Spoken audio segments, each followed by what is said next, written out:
Hi guys, I am professor Narayan नीले from भाग्यवेद academy. और friend, आज हम देख रहे हैं क्लास 9 का सोशल स्टडी का मतलब सिविक का पहला चैप्टर देख रहे हैं, जिसका नाम है lesson number 1, what is democracy and why democracy. अभी हमको ये दो क्वेश्चन डिस्कस करना है। अभी what is in by democracy, democracy का मतलब क्या होता है? Bye the people, for the people, of the people, मतलब लोगों ने लोगों के लिए बनाया हुआ एक राज, उसको बोलते हैं हम डेमोक्रेसी, बराबर लोकशाही। ओके, दूसरा क्वेश्चन है व्हाई डेमोक्रेसी, डेमोक्रेसी की हमको जरूरत क्यों पड़ती है? तो because of democracy we can live a better life as a well human being. So हम अच्छे से एक अच्छी जिंदगी जी सकते हैं। Every person have equal rights, equal each and everything, equality is there. So that is called the, so democracy is very needful to the human being, बराबर। तो इसलिए फ्रेंड डेमोक्रेसी की हमको क्या पड़ती है, जरूरत पड़ती है। यदि डेमोक्रेसी नहीं होती थी तो फिर पहला जमाना आ जाता था, कौन सा? एक राजा रहता था, उसके अंडर हमको मोनार्च के अंडर क्या करना पड़ता था, काम करना पड़ता था। सारी प्रॉपर्टी किसकी? मोनार्च की। हम सिर्फ उसके क्या, स्लेव, यानी हमारा कोई अस्तित्व नहीं है। ऐसा ही पहले जमाने में सिचुएशन था, लेकिन अब के जमाने में वो सिचुएशन नहीं है। तो it is only because of democracy. यहाँ पे एक डाउन टोटल से डाउन टोटल मतलब पुअर से पुअर आदमी को भी उसका ओन अधिकार है, पावर्स है। और ये सब पावर्स और अधिकार हमको किसने दिए हैं? डेमोक्रेसी ने दिए हैं। That's why thanks to democracy. और इसलिए डेमोक्रेसी की हमको नीड है फ्रेंड। ये आज हम इस चैप्टर में हमको देखना है। ये क्लास पार्ट फर्स्ट है फ्रेंड सिविक का, क्लास 9 के लिए सीबीएसई सोशल स्टडी में। ओके, नेक्स्ट चलो देखते फिर। अभी टॉपिक फर्स्ट में हमको क्या स्टडी करना है? What is democracy. पहले डेमोक्रेसी का मतलब अंडरस्टैंड करना है, फिर डेमोक्रेसी के फीचर्स कौन कौन से ये भी हमको देखना है। ओके, तो चलो ये टॉपिक आज हम डिस्कस कर रहे हैं फ्रेंड। सिर्फ फर्स्ट टॉपिक के बारे में डिस्कस करेंगे, जिसका नाम है what is democracy and features of democracy. Okay, चलो देखते हैं पहले democracy. Democracy is a form of government in which the rulers are elected by the people. Democracy एक ऐसा प्रकार का गवर्नमेंट है जिसमें जो रूलर्स होते हैं, जो हमारे ऊपर राज करते हैं, वो हमसे ही इलेक्टेड होने वाले लोग होते हैं। हमें उनको इलेक्ट होके देते हैं, एंड दैट्स व्हाई वो हमारे ऊपर राज करते हैं। फॉर एग्जांपल इंडिया, इंडिया में डेमोक्रेसी फॉर्म ऑफ गवर्नमेंट है। क्यों? क्योंकि यहाँ के जो भी पीएम सीएम है वो हमने ही उनको इलेक्ट करके दिए, मतलब इलेक्शन होता है, सिलेक्ट हुए वो लोग। ओके, तो ये हो गए फ्रेंड डेमोक्रेसी। अभी फीचर्स ऑफ डेमोक्रेसी चलो देखते हैं। Major decision by elected leaders, यानी किसके हाथ में होते हैं सारे डिसीजन? इलेक्टेड लीडर्स के हाथ में हम सारे डिसीजन दे देते हैं। उसमें तीन प्रकार होते हैं, लेजिस्लेटिव, एग्जीक्यूटिव एंड जुडिशियरी। बराबर, लेजिस्लेटिव मतलब the person who makes the law, मतलब जो जिनको हम इलेक्ट करके देते हैं। फिर एग्जीक्यूटिव मतलब the person who pass MPSC and UPSC exam, फिर वो हमारे अधिकारी लोग, वो उनको क्या करते हैं, इंप्लीमेंटेशन करते हैं। ये लॉ बनाते हैं, उनको इंप्लीमेंटेशन करते हैं। और लास्ट वाला सेक्शन होता है जुडिशियरी। ये गवर्नमेंट के तीन प्रकार है फ्रेंड। हमारा डेमोक्रेसी इस प्रकार से बांटा गया है, ये हमारे कॉन्स्टिट्यूशन में ऐसा लिखा है, बराबर। तो ये अधिकार हमको डेमोक्रेसी ने दिया है कि जो भी डिसीजन लेंगे वो हमारे ही लोग, हमें ही उनको चुन के देंगे और वो हमारे लिए प्रॉपर डिसीजन लेंगे। यानी हम हमें हमारी अथॉरिटी उसको दे रहे हैं कि चल भैया तुम ले लो वो डिसीजन, बराबर। तो इस प्रकार से फ्रेंड जो गवर्नमेंट चलता है उसको बोलते हैं डेमोक्रेटिक गवर्नमेंट। चलो देखते हैं इन पाकिस्तान में। देखो पाकिस्तान में डेमोक्रेसी है क्या? पहली बात ये तो नहीं है। क्यों नहीं है? तो वहां पे सारे जो डिसीजन है वो इलेक्टेड लीडर्स लेते नहीं है। फिर कौन लेता है? इन पाकिस्तान जनरल परवेज मुशर्रफ, देखो ये पर्सनैलिटी दिखाई दिया, ये आदमी, ये वहां का मिलिट्री का मेन हेड है। Musharraf lead a military coup in October 1999 में से, बराबर। ही overthrew the democratically elected government, उसने क्या किया, जो भी गवर्नमेंट डेमोक्रेटिकली इलेक्टेड होके आया था उसको डायरेक्टली ओवरथ्रोन कर दिया। ओवरथ्रोन कर दिया मतलब फेंक दिया, चला इलेक्टेड होके आएंगे तुम्हारे घर से, कोई मतलब नहीं मुझे, you have to listen to me, बराबर। And declare himself the chief executive of the country, उसने डायरेक्टली खुद को क्या कर दिया 1999 में, खुद को चीफ एग्जीक्यूटिव डिक्लेयर कर दिया कि मतलब मेरा ही चलेगा, इलेक्टेड होके कोई भी आए कोई मतलब नहीं, लेकिन वो मेरे अंडर काम करेगा। उसने खुद को चीफ एग्जीक्यूटिव करके डिक्लेयर कर डाला, खुद ने कॉन्स्टिट्यूशन में क्या कर डाला, अमेंडमेंट कर डाला, और खुद को चीफ एग्जीक्यूटिव डिक्लेयर करके मैं ही मसीहा यहाँ का ऐसा डिक्लेयर कर डाला। समझ में आया friend? Later he changed his decision to the president in 2002 and held referendum in the country that granted him 5-year extension। और फिर उसने क्या किया, 2002 में और एक बार प्रेसिडेंट के से मीटिंग वगैरह ली, और फिर उसने और 5 ईयर खुद के लिए क्या कर दिया, ग्रांट कर दिया कि मैं ही चीफ एग्जीक्यूटिव ऐसा ही रहूंगा। मतलब इस प्रकार से वो क्या कर रहा है, एक्सटेंड कर रहा है, और वैसा ही जीता जा रहा है। यहाँ पे डेमोक्रेसी होके भी कुछ काम की डेमोक्रेसी नहीं है वहां पे, तो इसलिए हम उसको 100% डेमोक्रेटिक कंट्री नहीं बोल सकते, क्योंकि वहां पे किसका राज है, जनरल परवेज मुशर्रफ का राज है, मिलिट्री का राज। बराबर, इवन वहां के पीएम को भी किसकी सुननी पड़ती है, इस जनरल परवेज मुशर्रफ की, मतलब मिलिट्री की सुननी पड़ती है। समझ में आया फ्रेंड? ये डिफरेंस है वहां पे और इंडिया में। इंडिया में ऐसा नहीं है, इंडिया पीएम की ऑर्डर हमारे मिलिट्री को सुननी पड़ती है। समझ में आया? ये फर्क है फ्रेंड यहाँ पे और वहां पे। Okay, next. इन अगस्त 2002 में ही issued a legal framework order.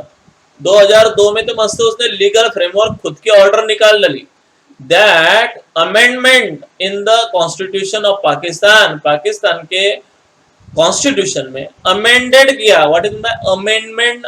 Amended करना मतलब दुरुस्ती करना, रिपेयरिंग बोलते हैं उसको। बराबर, उसने कॉन्स्टिट्यूशन के कुछ नॉर्म्स वगैरह जो दिए थे डेमोक्रेसी को, वो उसने पूरे क्या कर डाले, चेंज कर डाले, एक लीगल फ्रेमवर्क ऑर्डर निकाल डाला खुद के साइन से। According to this order the president can dismiss the national and provincial assemblies. बराबर, और वो प्रेसिडेंट बन गया वहां का, और उसने सारे जो भी नेशनल राइट्स दिए थे इसको डेमोक्रेटिक, मतलब बाकी जो इलेक्टेड होके लीडर्स को, वो सारे नॉर्म्स क्या कर डाले, डिसमिस कर डाले, और पूरे रूल्स एंड रेगुलेशन उसके खुद के हाथ में ले लिए। दो Pakistan has had a election, actually Pakistan में अभी भी इलेक्शन होता है हमारे जैसा, वहां पे भी लोग इलेक्ट होके आते हैं, वहां पे भी पीएम वगैरह बनते हैं, लेकिन फिर भी उनको पूरी अथॉरिटी वहां पे नहीं है। The elected representative have some power, सिर्फ उनको कैसी पावर है, not all power, some power दी है, but the final power vests with the military officer and the general Parvez Musharraf. Military officer के हाथ में, और वहां का जो प्रेसिडेंट है जनरल परवेज मुशर्रफ उसी के हाथ में ही वो पावर सारी है। मुझे बताओ फिर वो सिर्फ कैसे गवर्नमेंट है वहां का, डेमोक्रेसी नामधारी है, सिर्फ नाम से वो पीएम वगैरह है, सीएम वगैरह है, लेकिन कुछ भी काम के नहीं, उनको सारे का सारा मिलिट्री का सुनना पड़ता है, जनरल परवेज मुशर्रफ का सुनना पड़ता है। तो can we call the Pakistan government as a democratic government? ऐसा क्वेश्चन हमको आएगा। इस क्वेश्चन का आंसर सी फ्रेंड सिर्फ एक ही है, no, it is not a democratic form of government, because तुम्हें सारे उसके क्या बताने हैं, रूल्स बताने हैं कि ऐसा ऐसा हुआ था, ऐसा ऐसा किया था। Generally, there are many reasons why Pakistan under the General Pervez Musharraf should not be called many reason। बराबर, तो चलो देखते हैं क्या क्या रीजन है उसके, क्यों पाकिस्तान पूरा जनरल परवेज मुशर्रफ के हाथ में है। The most significant is the power to take a final decision rest with the army official and with the General Pervez Musharraf। Final जो अथॉरिटी होती है वो कुछ भी डिसीजन ले, लेकिन फाइनल डिसीजन का काम यदि आता है तो बात वो लेटर पहले आर्मी ऑफिसर के पास जाते हैं, फिर वहां से जनरल परवेज मुशर्रफ के आते हैं। None of them was elected by the people, actually general Parvez Musharraf किसी लोगों ने इलेक्ट नहीं किया है, या आर्मी के ऑफिसर लोगों ने इलेक्ट करके नहीं दिया है, लेकिन फिर भी उनका चलता है। मतलब डेमोक्रेटिक फॉर्म ऑफ गवर्नमेंट है क्या? तो नहीं है। डेमोक्रेसी में हमारे ऊपर जो रूलर राज करते हैं वो हमसे ही इलेक्टेड हुए हमारे रिप्रेजेंटेटिव रहते हैं, तो ये हो गया डेमोक्रेटिक गवर्नमेंट। लेकिन इसलिए but in democracy the final decision making power must be vest on those who are elected by the leader people, जो इलेक्टेड हो गया है उनके पास देना चाहिए था, लेकिन वहां पे ऐसा नहीं है। That's why we can not call it a democratic form of government. तो इसलिए it is not fully a democratic form of government, but it is not democratic form of government. Okay, चलो next. Free and fair electoral competition, समझ में आया वो question पहला वाला अपन ने देखा वो। अभी देखते हैं दूसरा वाला। अभी free and fair electoral competition हमारे कंट्री में कैसे इलेक्शन है मुझे बताओ जरा। एकदम फ्री एंड फेयर इलेक्शन है, लेकिन आज भी ऐसे बहुत सारे कंट्री हैं कि वहां पे फ्री एंड फेयर इलेक्शन होता नहीं है, जबरदस्ती से इलेक्शन होता है, या किसी का मुस्काट दाब के उसको बोलते कि चल वोट कर, ऐसा है। In China, elections are regularly held after every 5 years, but elected the country's parliament called the Ongenao Remin Daibyo and Daudi, मतलब नेशनल पीपल कांग्रेस पार्टी, मतलब उनकी लैंग्वेज में है वो वर्ड, दैट्स व्हाई हमको जरा पढ़ने में दिक्कत आती है, लेकिन उसको बोलते हैं नेशनल पीपल्स कांग्रेस। बराबर, वहां पे एक पार्टी है, इलेक्शन होता है वहां पे, सिर्फ एक ही पार्टी है, पार्टी का नाम है नेशनल पीपल कांग्रेस। उसके अगेंस्ट अपोजिट पार्टी होतीच नहीं है। क्या नहीं होती है? अपोज में एक भी पार्टी नहीं होती है। दैट्स व्हाई वही खड़े रहते हैं, दैट्स व्हाई उन्हीं को ही लोगों को क्या करना पड़ता है, इलेक्ट करना पड़ता है। उनके अपोजिटर कोई स्टैंड ही नहीं होता है, तो ऑब्वियसली एक ही आदमी वहां का प्रेसिडेंट रहता है फॉर एवर। तो मुझे बताओ, चाइना का गवर्नमेंट डेमोक्रेटिक गवर्नमेंट है? No, it is not also the democratic government. Why not? वहां पे इलेक्शन होता है, जैसे पाकिस्तान में होता है वैसे वहां पे भी इलेक्शन होता है, लेकिन वहां पे एक ही पार्लियामेंट में एक ही पार्टी रहती है, जिस पार्टी का नाम है नेशनल पीपल्स कांग्रेस।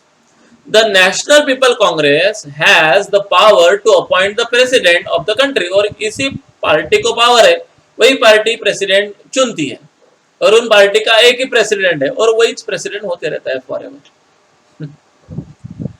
समझ में आया? ये देखो, ये पिक्चर है, ये उनका ऑफिस है, कौन से पार्टी का, ये उनकी पार्लियामेंट है, इसमें एक ही पार्टी है, कौन सी, एक ही पक्ष है वहां पे, कौन सा, नेशनल पीपल्स कांग्रेस, और वही पक्ष ईच एंड एवरी ईयर एक प्रेसिडेंट डिसाइड करता है, और वही आदमी वहां का प्रेसिडेंट बनता है। Only those who are the member of the Chinese communist party और 8 smaller parties allied communist party और the 8 smaller parties are allied to 8। दूसरी एक पार्टी है अपोजिटर पार्टी, उसका नाम है चाइनीज कम्युनिस्ट पार्टी। क्या नाम है? Chinese communist party. उसमें क्या है, छोटे छोटे छोटे छोटे कुछ अलाइड बन के एक पार्टी बन गई है, छोटे छोटे क्या बोलते हैं अपन, पक्ष बन के, नेशनल पार्टी बन पार्टीज बन के, ऐसा एक पक्ष तैयार हुआ है जिसका नाम है Chinese communist party. It allowed to contest in the election held in 2002 और 3।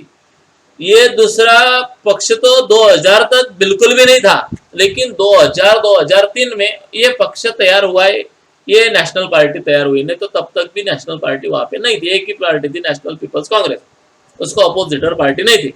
लेकिन 2002-3 में कुछ लोगों ने आवाज उठाए और फिर एक चाइनीज कम्युनिस्ट पार्टी स्टैंड हुई। The government is always form the communist party. Okay, और इस प्रकार से गवर्नमेंट उसको ऑलवेज क्या करती है, फॉर्म करती है, मतलब उसके हाथ का वो सिर्फ क्या है, एक पैदा है, मतलब वो अपोजिटर रियल पार्टी है ही नहीं।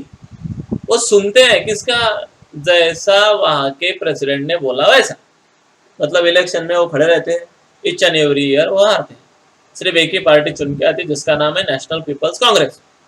बराबर, और सबको एकदम कंपलसरी किया जाता है, फोर्स किया जाता है कि you should have vote only the national people's congress party, otherwise ऐसा डायरेक्टली। बराबर, उसके लिए वो लोग कुछ भी करते हैं वहां की इलेक्टोरल, बराबर, और उनका ही आदमी चुन के लाते। तो मुझे बताओ, ये फ्री एंड फेयर इलेक्शन है क्या? नहीं, मतलब चाइना भी डेमोक्रेटिक फॉर्म ऑफ गवर्नमेंट नहीं है। ओके, नेक्स्ट देखो, सिंस अभी मेक्सिको का दिया है थोड़ा सा, ये भी एक कंट्री है, देखो ये यहाँ पे पूरा ये जो दिखाया है ये पूरा मेक्सिको है। ओके, अभी इसकी हालत देखते हैं। पहले हमने हालत देखी चाइना, पाकिस्तान की। पाकिस्तान में भी डेमोक्रेटिक फॉर्म ऑफ गवर्नमेंट नहीं है, जहाँ पे जनरल पर एक दूसरे पे चलता है। चाइना में भी डेमोक्रेटिक फॉर्म ऑफ गवर्नमेंट नहीं है, वहां पे भी सिर्फ एंड सिर्फ एक ही पार्टी का चलता है, उसी पार्टी का प्रेसिडेंट बनता है, वो है नेशनल पीपल्स कांग्रेस। ओके, अभी तीसरा कंट्री देखेंगे हम, मेक्सिको। सिंस इंडिपेंडेंस, उसको 1930 से इंडिपेंडेंस मिला है Mexico. Mexico hold election after every 6 years to elect its president. Each and every after 6 year election होता है, वहां से जो चुन के आता है वो प्रेसिडेंट बनता है। The country has never been under the military और डिक्टेटर रूल्स, लेकिन वहां पे कोई किसी मिलिट्री का रूल नहीं है या किसी डिक्टेटर का रूल नहीं है, मतलब वहां पे कोई राजा नहीं है ना कोई नहीं है ना मिलिट्री है। Till 2000 every election was won by and very election was won by the party called PRI, Institutional Revolutionary Party। वहां पे भी सिर्फ एक ही पार्टी है, क्या नाम है उस पार्टी का? People revolutionary party. ये देखो ये पार्टी वाले हमेशा एक ही पार्टी है, उसके अपोजिटर कोई पार्टी नहीं, दैट्स वाई वही चुन के आते हैं और वही प्रेसिडेंट बनाते हैं। तो मुझे बताओ ये भी Mexico full form of democratic country है? तो नहीं, ये भी नहीं है। तो ये हुआ फ्रेंड डेमोक्रेटिक कंट्री वो नहीं है। क्यों नहीं है? क्योंकि वहां का इलेक्शन डर्टी ट्रिक्स करता है। क्या करता है? डर्टी ट्रिक्स, मतलब वहां पे फ्री एंड फेयर इलेक्शन नहीं है जैसे इंडिया में है फ्री एंड फेयर इलेक्शन। हम बिंदास कोई भी आदमी यहाँ पे खड़ा रह सकता है इलेक्शन में, कॉन्टेस्ट कर सकता है, भाग ले सकता है, कोई भी आदमी उसको क्या कर सकता है? वोट कर सकता है। किसी को फोर्स नहीं किया जाता या किसी को मार मटका के ऐसा की जबरदस्ती नहीं की जाती। अपोजिटर पार्टी भी रहती है, बराबर एक ही पार्टी नहीं है, 8-8 10-10 पार्टियां हमारे इंडिया में। नेशनल पार्टियां कोई 4-4 5-5 है। तो अभी ऐसे हमारे इंडिया में full form of democratic ideal form of government है। लेकिन पाकिस्तान में हमने देखा नहीं है, चाइना में मैंने देखा तो नहीं है, तीसरा मैंने आपको बताया मेक्सिको में तो बिल्कुल भी नहीं है। मेक्सिको एक्चुअली 1930 से क्या मिला है, उनको फ्रीडम मिला है, लेकिन फिर भी वहाँ पे इलेक्शन बराबर होता नहीं। वहाँ की जो PRI पार्टी है वो बहुत टुक्कार है। आपको क्वेश्चन आएगा why did not we called Mexico's party और Mexico country as a democratic government? तो क्यों नहीं बोलना? तो उसका बोलना because there are some dirty tricks are played by the PRI to win the election where. क्योंकि वहाँ पे कुछ ट्रिक्स डर्टी ट्रिक्स करते हैं। डर्टी ट्रिक्स मतलब समझता ना आपको? कुछ काले धंधे वगैरह करते हैं, कुछ बैड टैक्टिसेस यूज करते हैं। Okay, all those who are employed in the government offices had to attend the party meeting. जब भी इस पार्टी की जब मीटिंग होती है PRI की, इस पार्टी के मीटिंग को सारे जितने भी गवर्नमेंट के एम्प्लॉयड है, वो पुलिस हो, आर्मी हो, पुलिस फोर्स में हो, डॉक्टर हो, इंजीनियर हो, टीचर हो, इन बैंक ऑफिसर हो, कोई भी एम्प्लॉय हो, वो सभी को जब भी नेशनल पार्टी की मीटिंग होती है PRI की, बराबर, तो इस पार्टी की मीटिंग को उनको क्या करना पड़ता है? हाजिरी से रहना पड़ता है। Teacher of the government schools used to force parents to vote for PRI। वहां पे जितनी भी स्कूल है उतने भी स्कूल के टीचरों को पार्टी बुलाती है और बोलती है इलेक्शन है नेक्स्ट मंथ में, सभी पेरेंट्स को बुलाओ, सभी बच्चों के, और उनको बोलो हमारी PRI पार्टी विन होना चाहिए और यदि नहीं किया तो तुम्हारे बच्चों को फेल कर डालेंगे। ऐसे डायरेक्टली धमकी दे दो, या तुम्हारे बच्चों को मार डालेंगे या पनिशमेंट देंगे, ऐसा उनको बोलो ताकि वो ज्यादा से ज्यादा हमको ही क्या करे? वोट करे, बराबर। ऐसे डायरेक्टली टीचर को वार्निंग, फिर टीचर किसको वार्निंग? पेरेंट्स को वार्निंग। हो गई बात। Media largely ignore the activities of the opposition political parties expect to criticize them। Media वहां का कुछ भी नहीं बोलता। क्यों नहीं बोलता? क्योंकि वहां पे PRI पार्टी का जो प्रेसिडेंट होता है उसकी सब चलती है, उसी का ही प्रेसिडेंट बनता है वहां पे, तो ऑब्वियसली गवर्नमेंट उनका बनता है। तो मीडिया को डायरेक्ट वार्निंग दे देती, बेटा गवर्नमेंट के अगेंस्ट कुछ भी एक वर्ड भी बोला, हमारा कितना भी रॉन्ग हो तो चलेगा, बट उनके अगेंस्ट आवाज उठाना नहीं। और बेचारा मीडिया आवाज नहीं उठाता है, सिर्फ क्रिटिसाइज करता थोड़ा बहुत, वो भी थोड़ा बहुत अबव करने लगा। पहले तो इतना भी अधिकार उनको नहीं था। तो मुझे बताओ फ्री एंड फेयर इलेक्शन है, बराबर। आगे, sometimes the polling booths were shifted from one place to another in the last minute. यानी सुबह 5 से 7 बजे से शाम के 5 बजे तक इलेक्शन होता है, लेकिन बूथ के पास मशीनें वगैरह सिर्फ कब तक रहती है? 4 बजे तक रहती है। लास्ट के 1 आवर्स में डायरेक्ट बूथ क्या किया जाता है? शिफ्ट, और दनादन दनादन दनादन क्या किए जाते हैं, बटन दबा के उनको वोटिंग किया जाता है किस पार्टी को, PRI, बराबर, वो भी जबरदस्ती voting, okay, which made it difficult for the people to cast their vote. फिर लोगों ने किसको भी वोट दिए हो, कोई मतलब नहीं, PRI पार्टी ही क्या होती है, विन होती है। ये हो गया डर्टी ट्रिक्स। और क्या करते हैं, किसी ने नहीं माना तो उसको मार डालेंगे, या तो पैसे से उसका मुंह बंद कर डालेंगे, उसको भी करेंगे, बट वोटिंग PRI को ही चाहिए। The PRI spent a large sum of money in the campaign for its candidate। उनका कैंडिडेट चुन के आने के लिए वो ट्रिमेंडस पैसा क्या करते हैं, स्पेंड करते हैं। इसका मतलब मुझे बताओ, मेक्सिको गवर्नमेंट एक डेमोक्रेटिक फॉर्म ऑफ गवर्नमेंट है? तो मैं लिख के देता हूँ, no it is not a democratic form of government. Why not? Because there are such kind of only one party is there, the opposition party is only a nominal party. It is not fully entered into the election. It only fill the form and stand a candidate against the PRI. But the candidate is not propagate of himself. But वो खुद का भी प्रचार नहीं करता, खुद भी खुद को वोटिंग नहीं करता, वो वोटिंग PRI को करता, बराबर। टीचर लोगों को भी ऐसा बताया जाता है कि वोटिंग करो, गवर्नमेंट पर्सन को बताया जाता है वोटिंग नहीं किया तो तुम्हें गवर्नमेंट नौकरी से क्या कर दिया जाएगा, निकाल दिया जाएगा। पेरेंट्स को बोलते हैं, टीचर बोलते हैं कि क्या करो, उनको वोटिंग करो। तो इस प्रकार से सिर्फ एंड सिर्फ उन्हीं की ही पार्टी विन होती है। तो मुझे बता, अब यहाँ पे डेमोक्रेटिक फॉर्म ऑफ गवर्नमेंट है? तो बिल्कुल भी नहीं। Next, one person one vote one value, ऐसा होना चाहिए।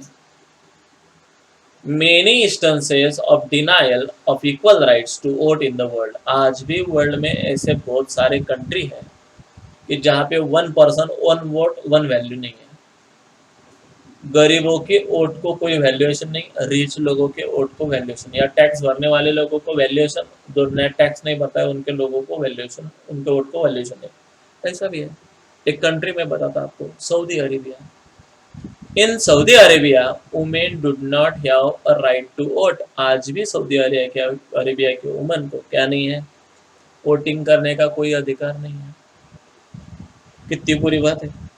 तो ये रुकना चाहिए। ऐसे बहुत सारे कंट्री के जहाँ पे सभी को वोटिंग नहीं, अधिकार नहीं है। दूसरा एग्जांपल बताता मैं आपको, Estonia has made its citizen rules in such a way that the people belongs to the Russian minority to get the right to vote। बराबर, इस्टोनिया में भी ऐसा है, जो सिटीजनशिप है जिन लोगों को, वही वोटिंग का अधिकार है। जो माइनॉरिटी पीपल है आज भी उनको, इस्टोनिया में जो रशियन माइनॉरिटी लोग हैं उनको आज भी अधिकार नहीं है। वो आज भी लड़ रहे हैं काय के लिए, to get the right to vote, हमको अधिकार मिले। इन फिजी, फिजी नाम का भी एक प्लेस है, the electoral system is such that the vote of an indigenous Fiji has more value then that of than Indian Fijian. वहाँ पे जो ओरिजिनल फिजी है उनको फुल वैल्यूएशन है उनके वोट को, लेकिन जो इंडियन फिजी है वहाँ पे उनको बिल्कुल भी वैल्यूएशन नहीं। डेमोक्रेसी, इसलिए मैं आपको बता रहा हूँ वन पर्सन, यानी देखो कौन कौन से तीन कंट्री पता है कि जहाँ पे वन पर्सन वोट वैल्यूएशन नहीं है। तो ध्यान में रखना है, ये क्वेश्चन हमको 3 मार्क के लिए आ सकता है। कौन कौन से?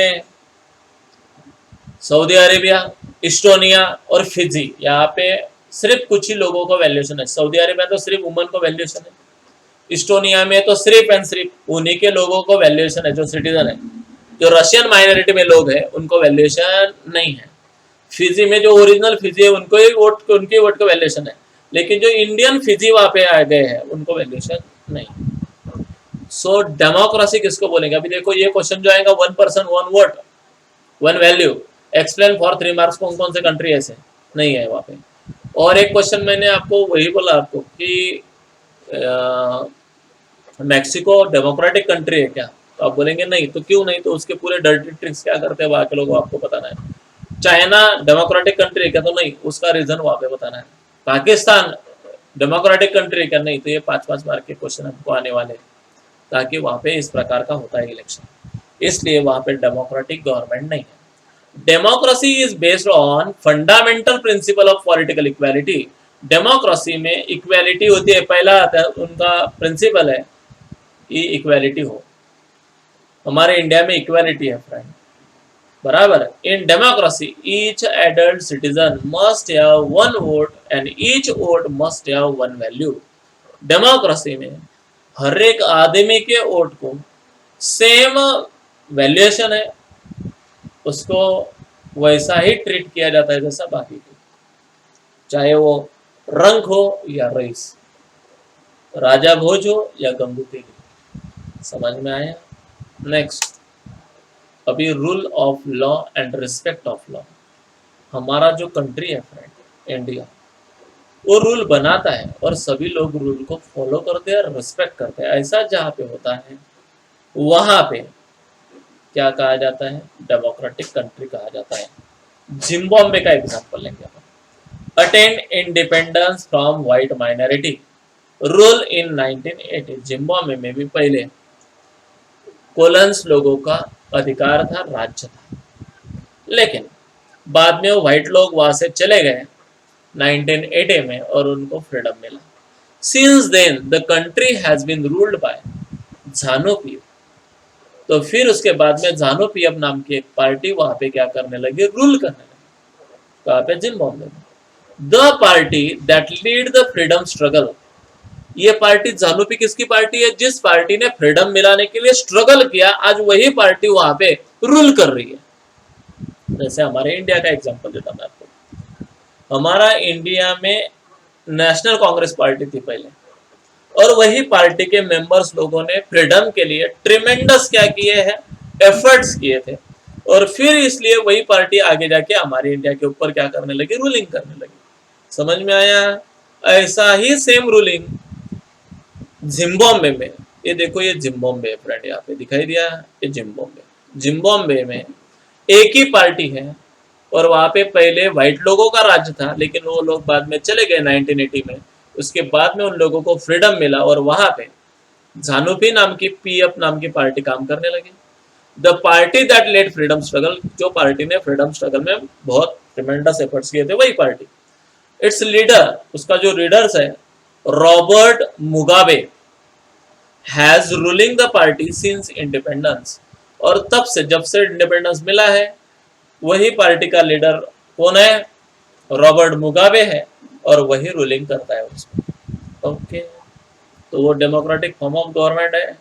नहीं। आगे, the example of Zimbabwe shows that the popular approval of the ruler is necessary for democracy. बराबर, ये है वहां का प्रेसिडेंट ऑफ झानुपी का, मिस्टर रॉबर्ट मुगाबे। ये पिक्चर फोटो मैंने दिया है आपको। That popular approval of the rulers is necessary for the democracy but it is not sufficient. एखादा लीडर का, समझो अभी एक पार्टी है, एक पार्टी ने फ्रीडम दिलाने को ट्रेमेंडस एफर्ट किए, बाद में वही प्रेसिडेंट बना और फिर लोगों को और हरेस करने लगा, तो ये डेमोक्रेटिक फॉर्म ऑफ गवर्नमेंट है? नहीं। बराबर, popular government can be undemocratic, popular leader can be autocratic, क्योंकि वो जो पॉपुलर लीडर होते हैं वो कुछ एटोक्रेटिक होते हैं। If we wish to assess a democracy it is important to look at the election. सच में डेमोक्रेसी प्रॉपर काम कर रही है क्या? यदि ये देखना है इस कंट्री की डेमोक्रेसी कैसी है, तो सिर्फ इलेक्शन पीरियड में वहां पे जाके देखो। यदि इल प्रैक्टिसेस हो रहे हैं तो समझ लेना प्रॉपर डेमोक्रेसी नहीं है, और यदि प्रॉपर तरीके से इलेक्शन हो रहा है, डेमोक्रेटिक कंट्री है। ओके, इस प्रकार से हमारा पार्ट खत्म होता है। चलो कुछ फीचर्स हम देखेंगे। Rulers elected by the people that are the major election, take all the major, जहाँ पे अच्छे से इलेक्शन होता है और जो इलेक्ट होके आते हैं वही लोग वहाँ के रिप्रेजेंटेटिव बनते हैं। तो ये बराबर डेमोक्रेसी, ये डेमोक्रेसी के क्या है? फीचर्स है। आपको 100% 5 मार्क के लिए ये क्वेश्चन आएगा, right down the features of democracy. तो पहला फीचर्स देखना, rulers elected by the people and take all the major decision, और वही मेजर डिसीजन लेते हैं जैसे हमारे इंडिया में। Election after a choice and fair opportunity to the people to change the cultural ruler, current ruler. तुम current ruler को क्या कर सकते हो? चेंज कर सकते हो इलेक्शन से। फॉर एग्जाम्पल हमारे इंडिया में पहले कांग्रेस का राज था, अभी बीजेपी का राज है, मतलब इलेक्शन से हम हमारा रूलर क्या कर सकते हैं? चेंज कर सकते हैं। तो ये हो गया democracy, well democracy. This choice and opportunities available to all people on that equal basis, सबको equal, one vote one value one person, same है हमारे इंडिया में। तो फीचर्स है अब डेमोक्रेसी का, the exercise of the choice leads to the government to be limited by the basic rulers and the constitution and the citizen rights. और ये जो अधिकार हमको दिए हैं ये हमारे कॉन्स्टिट्यूशन ने दिए हैं और सारे सिटीजन को इक्वल राइट दिए हैं। ओके, ये हुआ ये हमारा लेसन। चलो देखते कुछ टर्म्स हमने पढ़े अभी। व्हाट इज बाय डेमोक्रेसी, ये टर्म हमको जरूर आती है। A form of government which is chosen by the people to work to their welfare and can be voted out of them. Okay, इसको बोलते हैं डेमोक्रेसी। अब यूनिवर्सल एडेड फ्रेंचाइजी किसको बोलते हैं? जो 18 साल का लड़का हो गया और उसको वोटिंग का अधिकार मिल गया तो उसको बोलते हैं यूनिवर्सल एडेड franchise. A person who is above 18 years age has to right to vote irrespective of caste, color and status and religion। चाहे वो कौन से भी कास्ट का हो, कलर का हो, स्टेटस का हो, रिलीजन का हो, उसे इक्वल राइट है। तो ये हो गया यूनिवर्सल एडल्ट फ्रेंचाइजी। उसके बाद में कॉन्स्टिट्यूशनल मोनार्च मतलब क्या? A government headed by the king और queen whose power are limited by the constitution. मतलब वहां पे किंग तो होता है लेकिन एक कॉन्स्टिट्यूशन काम करती है, वो सारे अधिकार उस किंग को नहीं रहते, कॉन्स्टिट्यूशन को रहते हैं। बराबर, वो सिर्फ नाम का राजा रहता है, तो उसको बोलते हैं कॉन्स्टिट्यूशनल मोनार्च। अभी नॉन डेमोक्रेटिक गवर्नमेंट मतलब क्या, जो अपन ने देखा कहाँ कहाँ पे, चाइना में है, पाकिस्तान में है, मेक्सिको में है, ये नॉन डेमोक्रेटिक गवर्नमेंट है। सऊदी अरेबिया में a form of government in which the people do not elect by their rulers and have no right to take a decision making। Okay, इस प्रकार से फ्रेंड ये lesson यहाँ पे खत्म होता है। रिगार्डिंग दिस फिर भी आपको कुछ प्रॉब्लम आए तो please ask me in my comment box, I will be solve each and every problem. और यदि मेरा वीडियो आपको अच्छा लगे तो प्लीज मेरा चैनल सब्सक्राइब कीजिए और वहाँ पे लाइक का बटन है वो जरूर दबाइए। Thank you, bye, see you.